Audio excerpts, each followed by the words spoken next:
মিষ্টি ছেড়ে দিলা, ডাক্তার বলার কারণে গোশত ছেড়ে দিলা।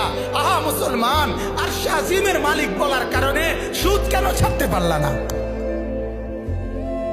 হ্যাঁ, ডাক্তার বললে গোশত ছেড়ে দেওয়া যায়, গরুর গোশত। ডাক্তার বললে চিনি ছেড়ে দেওয়া যায়, ডাক্তার বললে মিষ্টি ছেড়ে দেওয়া যায়। বাঁচার জন্য আল্লাহর কসম, ডাক্তারের 14 গোষ্ঠী বাচ্চা দিল, তুই বাঁচতে পারবি না। তোর বাপ মরছে, তুইও মরবি। তোর 14 গোষ্ঠী মরে গেছে, তুই বাঁচবি কেমনে নাফরমান?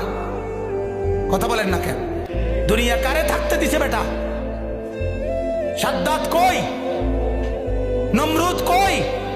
ফেরাউন কই? কারুন কই? পৃথিবীর জালেমরা কই? সম্পদের লুভিরা কই? দুনিয়াদাররা কই? বলো মিয়া, বলো।